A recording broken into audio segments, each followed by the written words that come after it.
Eno y'essuula ey'okusatu ey'akatabo kaffe aka Zinunula omunaku. Omutwe gwayo gugamba nti ekyalo Ndolombe. Ndolombe kyali kyalo ekigudde akaleka nga kiseeteevu ekisanyusa okulaba. Kyetondeka ku kasozi akaali akatebenkevu. Ku ludda lwakyo olwa kkono ye yali oluzzi olwayitibwanga Nnaalongo, ffe gye twagoberanga amazzi. Oluzzi luno nga terusenwamu mazzi muntu aliko bulimiro era nga terugoberwako mazzi mu ttuntu. Abakulu baatugamba nti yaliyo omusota wa kalejja omunene obwaguuga ate omuddugavu zigizigi kagongolo bwe gwalinanga n'ebisagazi ku mabega.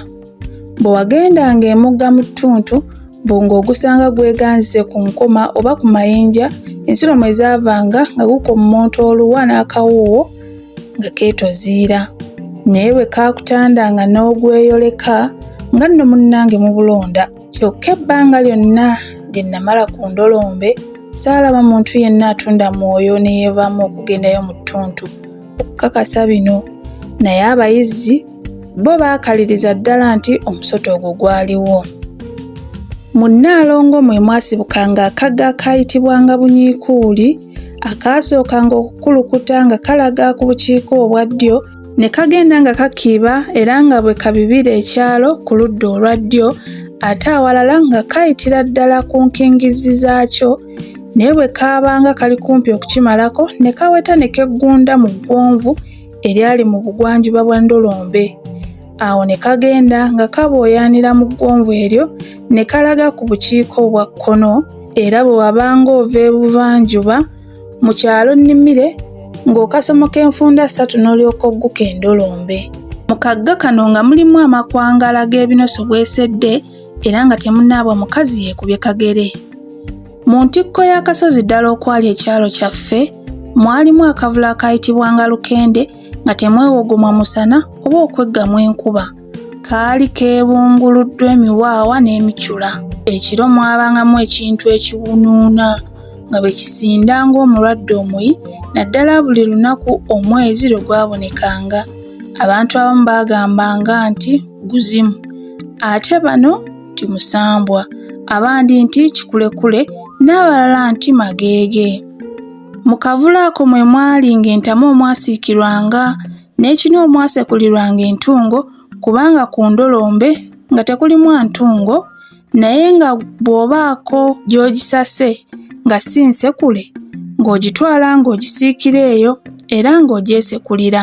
Ku ludda lw'ebugwanjuba ye yali ekibira Mpagazza mwe twasennyanga enku.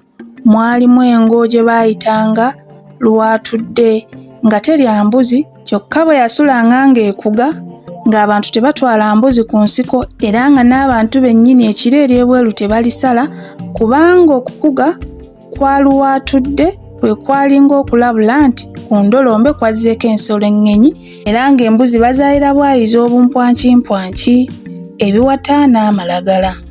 Lwatudde bwe yakuganga nga wayiseewo ennaku ng'ekyo kitegeeza nti ensolo engenyi yamalamu dda omusulo oba nti Lwatudde yagirwanyisa n'agitta.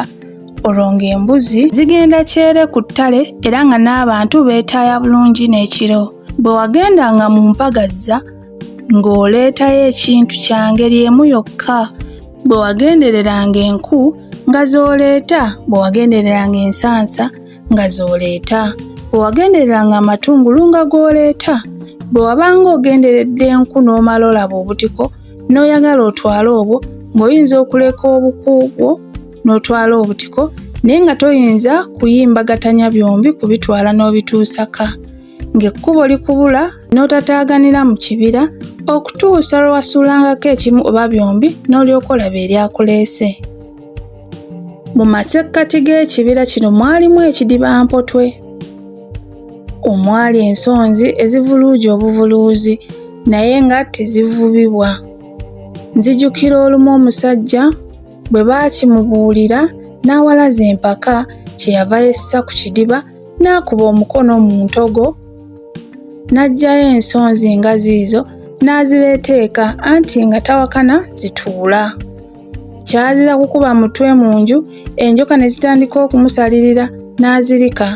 Abaaliwo baalaba akatuuyo kamukka kwe kuddira ensonzi ne bazizaayo mu kibira nga bwe baziraamiriza. Naye omusajja oyo yakomayo era ddala yasimbayo kitooke.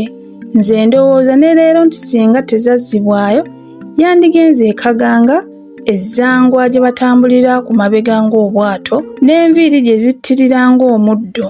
Mu kibira kino era mwalimu omuti ogutyabangako oluku n'olutwala n'olussa mu nju, omuliro bwe gwazikiranga ekiro nga gwakaayakana ng'emmunyeenye. Abakulu baaluyitanga kulya kiyanga. Essuula ey'okusatu awo ekomye. Weebale kuwuliriza.